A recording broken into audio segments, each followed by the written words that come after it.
Great. Good morning, everyone. We'll give everyone just a minute to get connected here. We'll start in just one moment.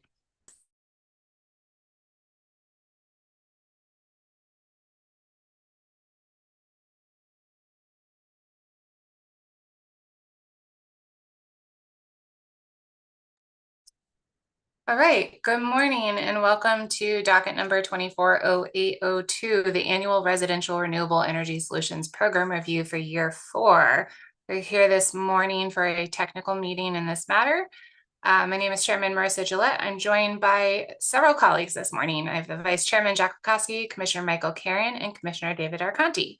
So we are here. We've got an agenda in front of us today. Just a quick couple of housekeeping notes, as always. A reminder that we do have a court reporter with us, so please make sure that you are identifiable by name and affiliation the first time that you speak for clarity of the record. Please refrain from using the chat function as it is not part of the official record. There will be time to verbalize questions and comments in today's technical meeting if you do have any. So I prefer that those be verbalized to become part of the record, please. And if you do have questions or comments, we ask that you get into the queue by using the raise hand function under the reactions tab at the bottom of the screen. So that should take care of our housekeeping matters. We have one presentation this morning, a joint presentation from our colleagues at UI and Eversource. Have a couple of presenters joining us this morning and a short slide deck. After we go through the slides, we will first start with questions from authority staff before opening it up to any other stakeholder. So I want to welcome to the virtual stage the presenters from the UI and Eversource team. We do have your slides if you would prefer to run them yourself, looking for guidance from the team. Case coordinator is able to run the slides, that would be appreciated. Okay, give us just a second to pull those up, and otherwise the floor is yours. Good morning. Thank you, Chair. Good morning, and good morning to commissioners. I'm Brian Rice, Director of Customer Solar Programs. And when the presentation is up, I will be happy to kick it off to the joint RS program team. And they can introduce themselves, starting with Eversource and Julia Danahy.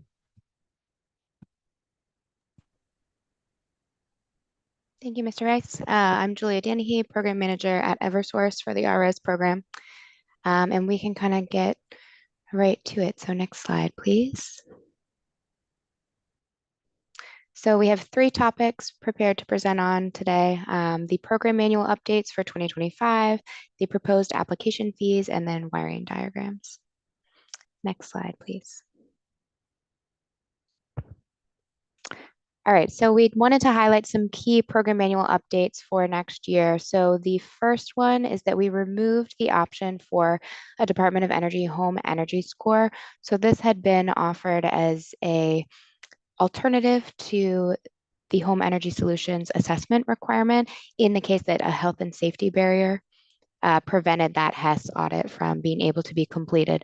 So we actually removed this after discussions with the efficiency team because it's not, I think, a practical option. So typically if there's a health and safety barrier preventing the assessment from being completed, that also prevents the home energy score from being completed. So that is why we kind of removed that from the program manual. And then the second point here, the EDCs did add language to direct customers that are income eligible and applying for the income eligible adder to also apply for the low income discount rate. Now that that is an offering that both EDCs have, we wanted to allow the customers to maximize the benefits from both programs, and then it also can streamline the enrollment since they can kind of enroll in both at the same time with one verification. And then the third point here is we removed the alternative option to install a non-bypass production meter socket, as that was approved through the end of 2024. Next slide, please. And then this was really the bulk of the changes for next year, where around the multifamily affordable housing option. So we did add details about the master metered multifamily affordable housing participation. Those projects are now eligible. And we added a lot of details from the July 10th final decision. So those included the eligibility criteria, information about the upgrades, information about tenant protection requirements, document uploads that would be required for verification for these projects, and then also compliance documents required after those projects go online. So this is in one of the appendixes of the program manual, and that is really where the bulk of the changes for next year are located. Next slide, please. That was really it for those, and I'm going to turn it over to Ms. Westbrook to talk about application fees. Good morning, everybody. My name is Marissa Westbrook. I am a manager in the programs and products area of UI and Avangrid. Thank you for having us speak today. I'm going to speak about the proposed 2025 program application fees, which were submitted as part of a compliance order by both companies.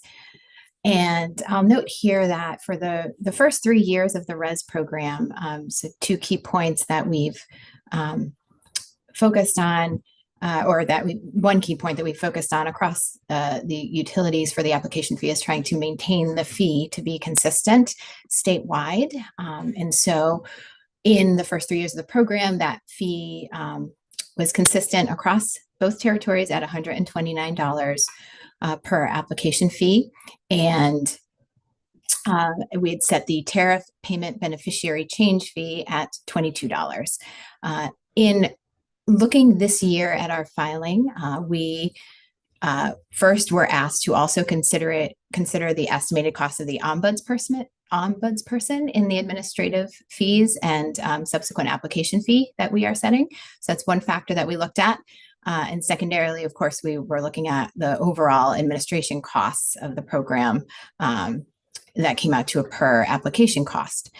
So with these in mind, we set a proposed application fee of $163 per application. Each individual EDC looked at our own administrative costs as well as the application volume received in order to set this proposed fee. And in terms of the data that was used, we looked at cost data as well as we looked at past cost data as well as projected estimates and application data for the time period of July 2023 through June 2024, as well as estimated administrative costs for that potential time period as well. So with that, you can see in the bottom chart, there were differences between the companies, but we felt that it was important to propose and set a consistent application fee, and we chose the $163 to cover broadly those costs. I'll also note here in terms of the administrative fee for the ombudsperson, we looked at the statewide application volume and the proposed res cost for the ombudsperson of the $39,000, and that came to an estimated cost per application of $2.52, which we factored into that overall application fee. Next slide, please. And at this point, I will turn it over to Patrick Pham of Eversource to speak about the res wiring diagrams. Hi, good afternoon. This is Patrick Pham, Supervisor of Meter Planning and Strategy at Eversource. So we didn't really make any change to the diagrams themselves. We did add some clarifying marks to the RS diagrams for existing 400 amp services that are metered with current transformers, that these services should be upgraded to a self-contained meter socket. So there's a note on the side of each of the netting diagrams that indicates this.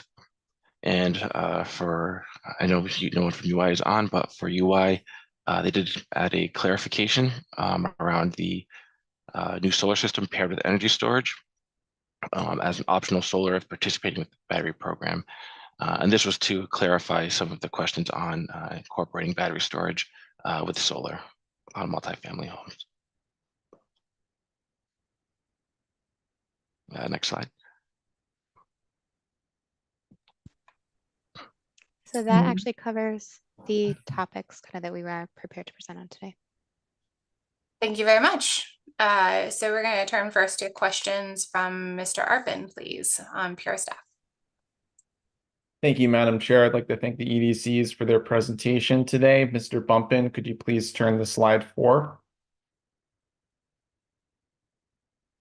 So my first question, can the EDCs please elaborate on the benefits of using non-bypass production meter sockets compared to standard bypass meter sockets?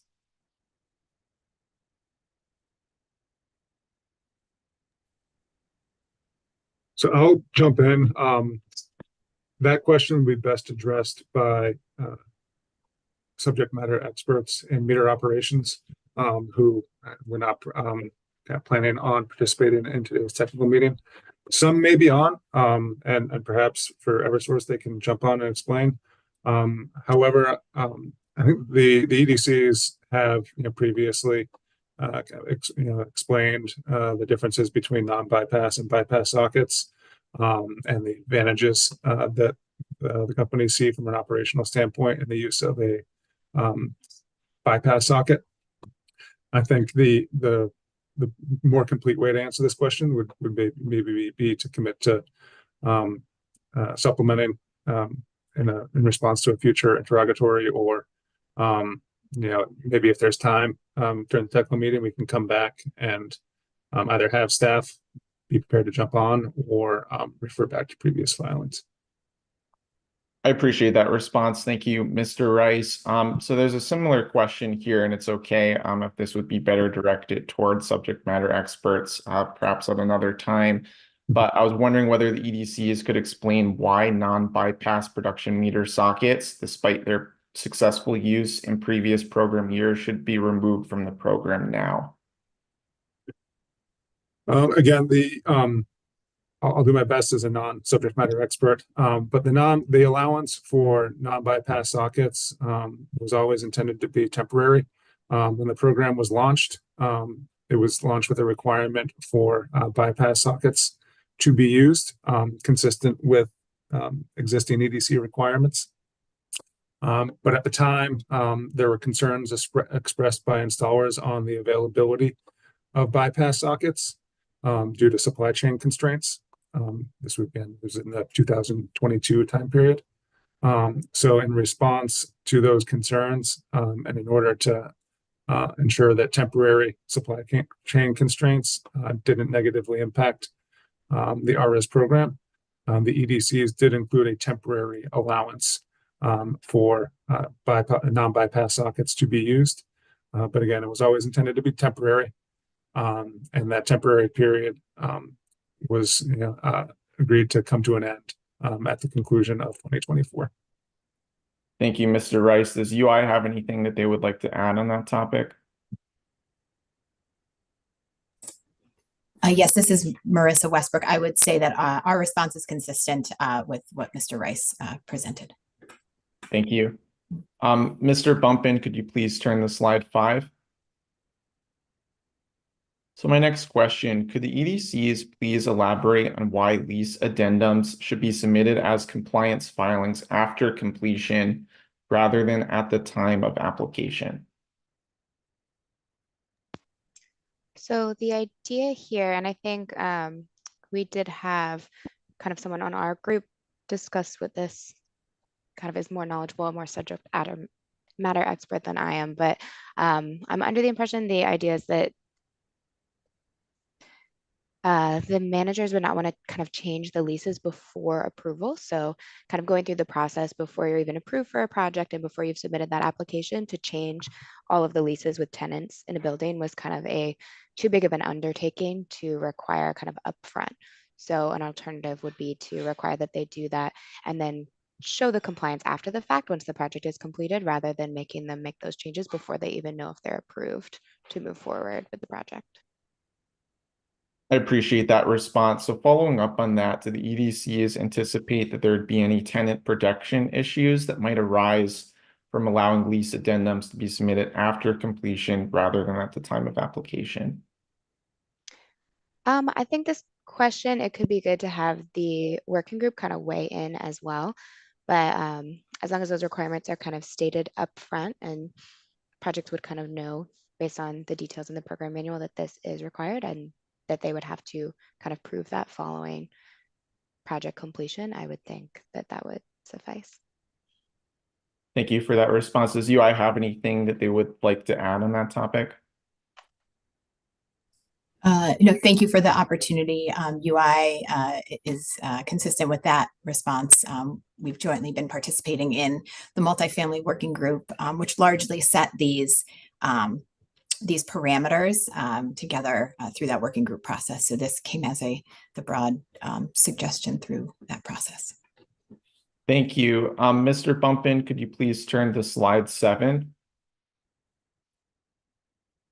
So my question here, could UI please clarify why its administrative costs for the ROS program are significantly higher per application compared to Eversource's administrative cost? Certainly. So we, in looking at the projected cost for administration, I used 2023 actual administrative costs as filed in the RAM proceeding for UI. And in doing so, we then also looked at application volume in the period that's noted here, 7/1/23 through June of 2024. The reason that UI has a higher per application fee is largely because we process a smaller volume of applications, and while the work that goes into the application processing could be volume dependent, there is a wide range of program administrative fees that are fixed costs. And because UI has a lower volume of application, these fixed costs are largely the same between the companies, such as costs such as marketing, regulatory compliance work, reporting. For UI, we have costs associated with payment processes and NetPool GIS settlements. And so those are fixed costs regardless of the volume of application. And because we have to spread those fixed costs over fewer applications, it really drives a higher per cost, I should say a higher cost, overall cost, administrative cost per application. Thank you for that response, Ms. Westbrook. Now, Mr. Bumpin, could you please turn to slide 9? So I just wanted to confirm here that the 2 additions to the EDC wiring diagrams are simply meant to clarify rather than alter the way the EDCs review ARA's wiring diagrams compared to previous years. I could take this one. So for Eversource, it is a clarification on how we've been implementing the netting program for our residential. Okay, thank you. So it's not a change, just to confirm. No, not a change. It's just a clarification. It's been part of the technical feedback that we've been giving on regular projects, and we added this note to the diagrams just to make it clear for installers when reviewing them. Thank you. Does UI have anything that they would like to add to their change to the wiring diagrams? No, I apologize if you hear some background noise here. No, I do not have anything additional to add. I will state that our wiring diagrams also stayed predominantly the same, with the minor addition of this note 8, as well as to designate the clarification. In that note 8, there is a dotted line box in one of the diagrams, which is the BIL multifamily diagram. So the diagram itself really hasn't changed. We just added that clarifying note and the dotted line based on questions that have arisen. Thank you. And those are all of my questions. So I thank the EDCs again for their presentation and time today, and I turn it back to you, Madam Chair. Thank you. And I think we have a couple more questions from Molly Charles on our staff as well. Good morning. Thank you to the ECs again for that presentation. Mr. Bumpin, if you wouldn't mind turning to slide 5, I have a couple questions on the RES master metered affordable housing. So I was just wondering if the EDCs could clarify whether they've received any master metered applications so far. Eversource has not yet received a master metered application. Thank you. Is that the same for UI? UI, I believe, has not received a master meter application either. Okay, thank you. And this third suggestion here on submitting lease addendums as post-completion compliance, was that recommendation something that was discussed with the multifamily housing working group already? I believe that it was, but definitely we're open to kind of, okay, yeah, it is confirmed. It was just mentioned in the working group, and definitely open to kind of comments or feedback from them. Okay, thank you. I have a couple more questions on slide 7, if you wouldn't mind turning to that one. So Eversource stated in the application fee compliance filing that fees in past years have more than offset ARA's administrative costs in recent years, but that's no longer expected to be the case.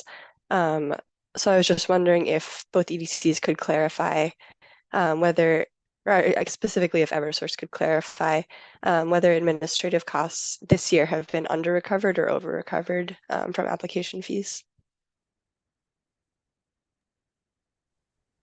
When you say this year, I guess what I like to date through 2024 or Yes, another that's period. correct. I haven't looked at the numbers. My expectation would be that the current fees are under collecting ongoing administrative costs. And that's really because of two things. One, application volume has dropped off a bit. In the prior technical meeting, there was some observation that there was a significant peak in applications in 2023, and that market activity has somewhat moderated since then, although it's still very robust. So with that decrease in volume, there's been a drop off in the revenue that Eversource has collected through application fees. And then we're also at a point, several years into the program, where we've really stood up the level of resources that we expect to be necessary to support the program on a sustainable basis going forward, including implementing a number of improvements and adding resources that streamline the application process for customers. So, Understood, thank you. My next question was if the EDCs could just summarize what the main drivers of the administrative costs increases are, which you might have just answered, but do you have anything to add to that on what sort of the main factors in the administrative cost increases this year are? Sure, I can certainly elaborate because again, if you kind of go back in time and look at the expectations prior to launch of the program, the projections were for a much smaller volume of applications, and then interest quickly exceeded expectations and then continued to grow. So at least for Eversource, over the past several years, we've been kind of in a period of somewhat catching up in terms of adding on resources to respond to the greater than expected volume. So our administrative costs have kind of ramped up to meet demand in that respect. In addition to that, there was an interest in pursuing opportunities to streamline application processes, and the utilities work with the application process working group to identify those opportunities. And then a number of those at this point have been implemented, and some of them entail incurring additional costs, or at least different costs. The one example of that is the in-app payments that are highlighted here. So Eversource has always incurred costs for payment processing, but those were previously have a separate administrative cost. We made the change last year to utilize a vendor that was capable of supporting collection of payments within the application portal itself. So that really streamlined the process for customers. They can complete all the application activities in one spot instead of previously they had to go to a kind of a separate URL and submit a payment, and then there was work to kind of reconcile information from two different data sources. So that was a big gain in terms of process efficiency. But we incur a cost to the vendor that supports that. Thank you. And does UI have anything to add to that response? I would say that our response is generally similar, just to specify in terms of implementing efficiencies that were identified through the application process working group, which do have a cost. For UI specifically, that is the use of a third-party power clerk administrator. In the first year of the program, that did not exist, but we've since included them, and they have helped both streamline the processes, but it has come at a cost for a consistent experience with the application through the Power Clerk portal. I would say similarly, our admin costs have grown from a labor standpoint to meet the demand of both the volume, but really also the volume of other administrative work that does come along with managing the program. So I think as we've seen the requirements expand, we've had to balance and expand resources to support that. I appreciate that response. And I just have one more question on slide 9. So in this docket, the Green Bank has raised the issue of multifamily housing projects not being eligible to participate in ESS because of the requirement that solar be under the BIAL tariff in front of the meter. In the Energy Storage Solutions technical meeting yesterday, Eversource had mentioned that there were some wiring diagrams that had been adjusted to address this issue. So could the EDCs clarify if their wiring diagrams filed in this docket do address that issue, or if there's any other adjustments that have been made separately? Yes, I believe the EDCs were responding to an interrogatory this week that poses the same question. But from Eversource's perspective, the answer is yes. I mean, we believe that the current metering diagrams would enable a energy storage system paired with an RS project, including a RS project serving a multifamily affordable housing property, to participate in energy storage solutions. The RS team has confirmed that with Eversource staff that manage the Energy Storage Solutions program. But of course, we also recognize that the Green Bank is a co-administrator of that program and also has responsibility for eligibility. And I think if the Green Bank has kind of continued concerns or doubts about eligibility, then we'll be happy to work with them to resolve any and ensure that there are no barriers to participation of energy storage systems that are paired with RS projects. I appreciate that. And then just one quick clarification. So on UI's note here about multifamily solar and storage, does Eversource have a similar clarification that's been added there? So on one of the diagrams for the BIAL, we do have a clarification that's been there since the initial since the start of the program. One of the big constraints with that we found in discussions with the Connecticut Green Bank is using that battery storage to supply backup power to the loads during different situations.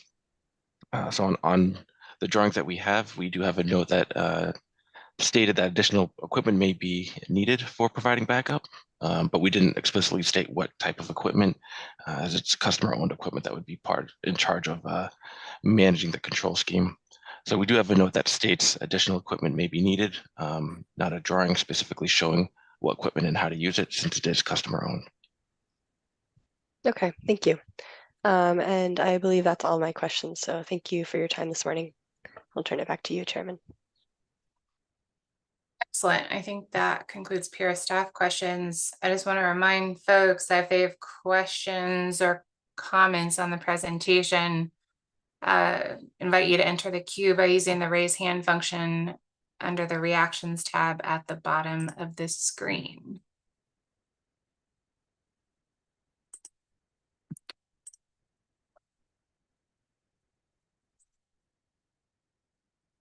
Mr. Wallace. Thank you, Kyle Wallace with Posigen. I have a question for the EDCs on, I believe it was the first slide related to the income eligible ladder and the low income discount rate.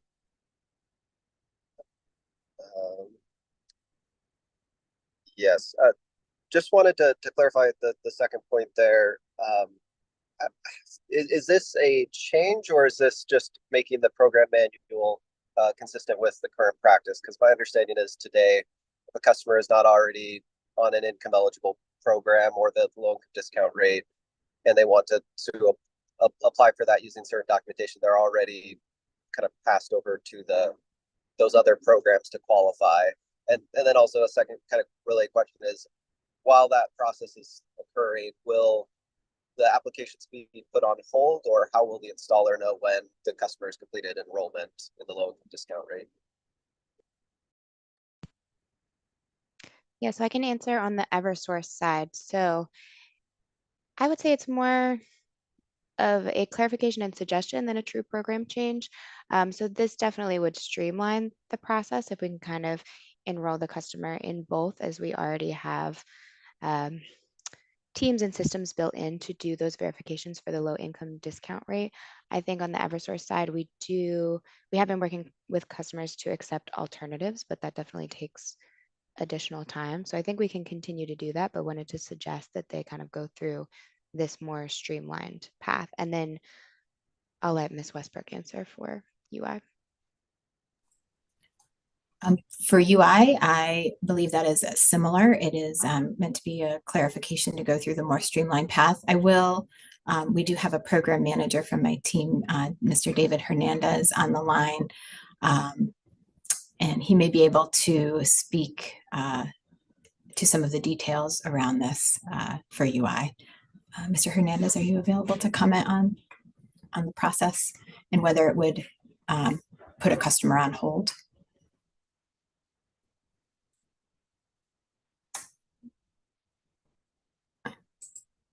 Oh. Looks like Mr. Hernandez may not be on the line. So yes, for UI, it is intended to be a clarification. And I can say that if they have applied for the income eligible adder, but are not currently on any of the UI programs, then they would not be approved for the adder. It's really at the time of the application. So this is just a reminder to have customers proceed through that path as a more streamlined option. If we do receive an application that comes through that is applying for the adder, but they are not either already in the low income discount rate or any of the other hardship programs, they would not be approved for the adder. Hoping that answers Mr. Wallace's question. Yes, it does. Thank you. Excellent, thank you. Last call for questions for the electric distribution companies. All right, if not, we can take down their presentation. To the teams, thank you so much for the presentation, for answering our questions this morning. I think you can be off of the hot seat. For the agenda, we are now opening it up to any stakeholders with comments generally on the program that we're discussing this morning. So if you have any general comments, I would invite you to raise your hand.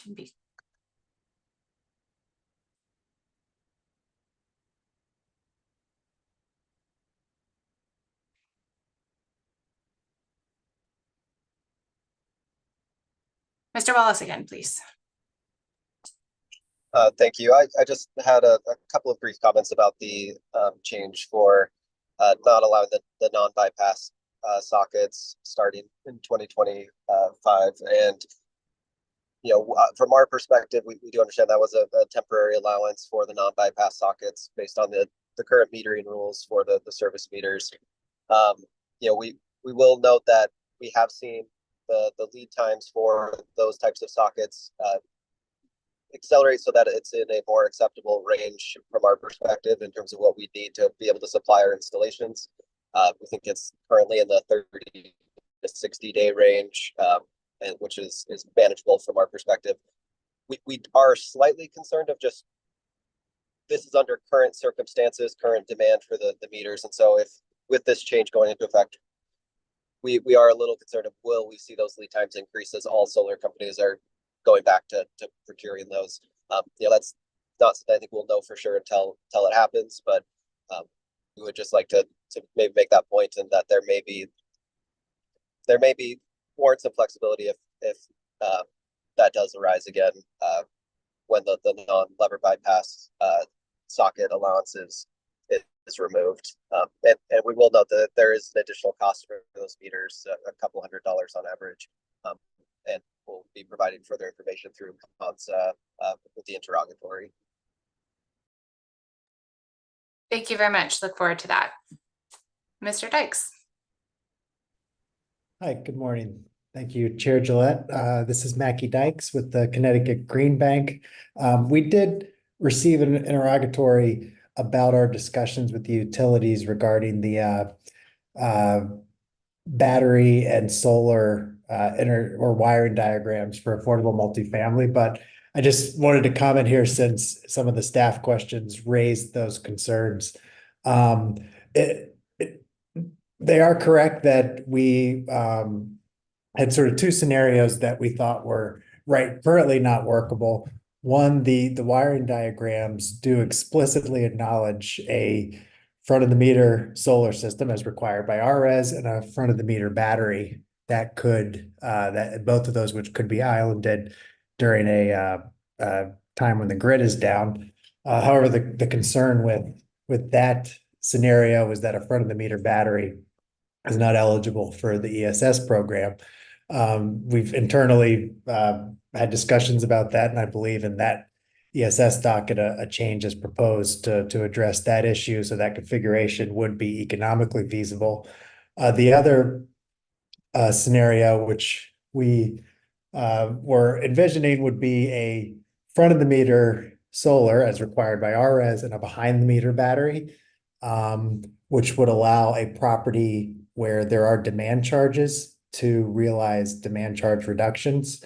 The wiring diagrams did not seem to envision that configuration. So the utilities graciously did a series of calls with us to talk through that. And based on those discussions, our understanding was that while not explicitly sort of acknowledged in the wiring diagrams, that they did not prohibit a behind the meter battery. So, with that acknowledgement and then the front of the meter change, which is happening through ESS, we believe both interconnection scenarios would be economically, at least economically feasible. So again, I think we're headed to a place where the concerns that we had raised are being addressed, and just want to thank the utilities for engaging with us so quickly and taking the time to walk through all those. Excellent. Thank you for that. Anyone else?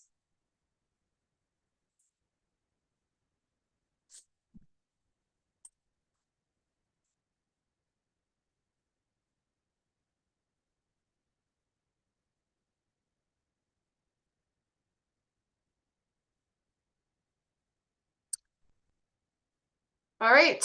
If not, that brings us to the end of our agenda for today. Looking at our next steps, we do still have some discovery out there, I believe. And the next time that you will hear from the authority in this docket is a proposed decision in mid-September. So anyone that has the outstanding discovery, please make sure you get that into the docket, and we appreciate your engagement today and throughout this proceeding. If there is nothing further, we are going to bring us towards adjournment and wish everyone a great rest of the day.